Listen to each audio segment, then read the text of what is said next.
নমস্কার শ্রোতা বন্ধুরা, স্পিরিচুয়াল অ্যান্ড মোটিভেশনাল অ্যাডভাইস চ্যানেলে আপনাদেরকে স্বাগত জানাই। চ্যানেলটি আপনাদের কেমন লাগছে আমাদেরকে কমেন্ট বক্সে কমেন্ট করে জানাবেন। ভালো লাগলে অতি অবশ্যই সাবস্ক্রাইব করে নেবেন। আজকে আমরা স্বামী বিবেকানন্দের চিকাগো যাত্রা নিয়ে একটি গল্প শুনে নেব। নমস্কার।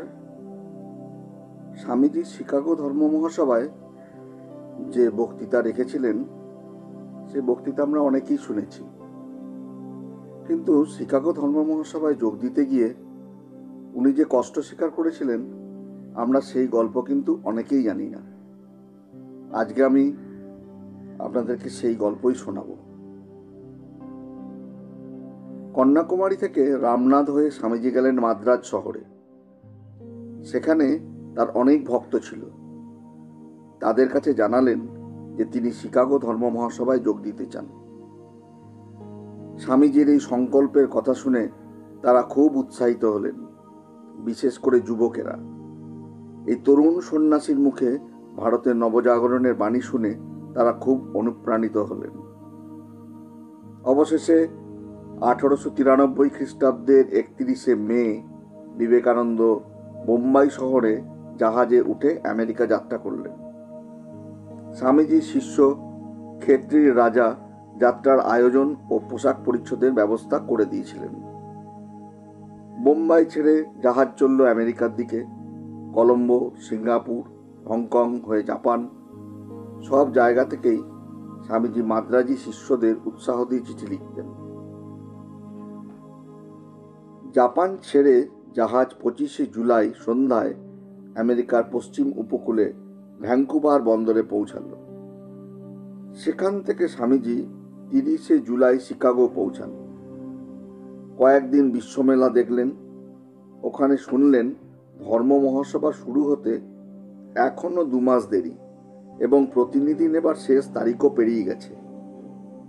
তাছাড়া তার সঙ্গে কোনো পরিচয়পত্রও ছিল না। এদিকে এই শহরে জীবনযাত্রার মান খুব উঁচু। যে টাকা সঙ্গে এনেছিলেন তার বেশিরভাগই খরচ হয়ে গেছে। তাই স্বামীজি অপেক্ষাকৃত কম খরচে থাকবার জন্য ছোট শহর বোস্টনে গেলেন।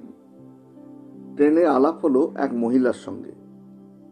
তিনি সব কথা শুনে স্বামীজিকে আমন্ত্রণ জানালেন তার বাড়িতে যাবার জন্য। স্বামীজিকে তিনি খুব যত্ন করলেন এবং কয়েকটি ঘরোয়া আলোচনার ব্যবস্থাও করলেন। এই সময় হার্ভার্ড বিশ্ববিদ্যালয়ের গ্রিক ভাষার অধ্যাপক ডক্টর রাইটের সঙ্গে স্বামীজির আলাপ হয়। স্বামীজির পাণ্ডিত্য ও প্রতিভায় তিনি মুগ্ধ হন। ধর্ম মহাসভার জন্য স্বামীজির কোনো পরিচয়পত্র নেই জেনে তিনি একটা চিঠি লিখে দিলেন, এই ব্যক্তির পাণ্ডিত্য আমাদের দেশের সমস্ত বিদ্বান ব্যক্তির সমবেত পাণ্ডিত্যের চেয়েও বেশি। একে যেন নিশ্চয়ই ধর্ম মহাসভায় প্রতিনিধি রূপে গ্রহণ করা হয়।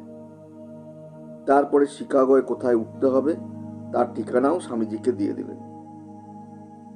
শিকাগো শহরে ফিরলেন স্বামীজি। ট্রেন পৌঁছালো অনেক দেরিতে। পকেটে হাত দিয়ে দেখলেন ঠিকানাটি হারিয়ে ফেলেছেন। এখন উপায়? কোনো হোটেলেও যেতে পারলেন না। প্রচণ্ড শীত, শীতবস্ত্র অপ্রতুল। অগত্যা স্টেশনে মাল পাঠাবার প্যাকিং বাক্সের মধ্যে ঢুকে ওখানে কোনো রকমের রাতটুকু কাটালেন। সারা রাত তার খাওয়াই হলো না। সকালে উঠে স্বামীজি সমিতির অফিস খুঁজতে বের হলেন। অনেক চেষ্টা করেও সমিতির কোনো সন্ধান করতে পারলেন না। তখন তিনি ক্ষুধায় কাতর। বাড়ি বাড়ি ভিক্ষা করতে লাগলেন। কিন্তু এ তো আর ভারতবর্ষ নয় যে সাধু সন্ন্যাসী দেখলে লোকে ভিক্ষা দেবে। ময়লা পোশাক, কালো রং ও ক্লান্ত চেহারা দেখে অনেকে তাকে তাড়িয়ে দিল। কয়েক জায়গায় তাকে অপমানিত হতে হলো। পেটে কিছু নেই, শরীরে নেই কোনো বল, আর চলতেও পারছেন না। শেষে খুব ক্লান্ত হয়ে রাস্তার একপাশে ফুটপাতের উপরেই বসে পড়লেন। ঠিক সেই সময় রাস্তার উল্টো দিকের একটি বাড়ির দরজা খুলে গেল। একজন সহৃদয়া মহিলা বাইরে এসে স্বামীজিকে জিজ্ঞেস করলেন, মহাশয়, আপনি কি ধর্ম মহাসভার প্রতিনিধি? স্বামীজি যেন অকুলে কুল পেলেন। তিনি নিজের সব বিপদের কথা খুলে বললেন। অমনি মহিলা তাকে সঙ্গে করে নিজের বাড়িতে নিয়ে এলেন। স্বামীজি থাকা খাওয়ার ব্যবস্থা করলেন, আর তিনি বলে রাখলেন যে থাকা খাওয়ার পর স্বামীজিকে তিনি নিজে ধর্ম মহাসভার অফিসে নিয়ে যাবেন। স্বামীজির হৃদয় বিস্ময় ও কৃতজ্ঞতায় ভরে গেল। ওই মহিলার নাম মিসেস হেল। তার স্বামীর নাম জর্জ ডব্লিউ হেল।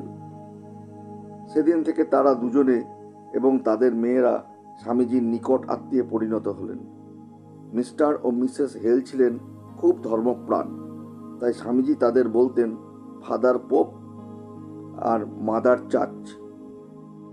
খাওয়া দাওয়ার পর মিসেস হেল স্বামীজিকে নিয়ে গেলেন ধর্ম মহাসভার অফিসে। স্বামীজি অধ্যাপক রাইটের দেওয়া পরিচয়পত্র দেখালেন। তারপর মহাসভায় হিন্দু ধর্মের প্রতিনিধি রূপে যোগ দেবার সমস্ত ব্যবস্থা হয়ে গেল। তার আবাসও ঠিক হলো, 262 নাম্বার মিশিগান অ্যাভিনিউ এর JB লায়নের বাড়ি। নমস্কার, আজকের মতো এইটুকুই।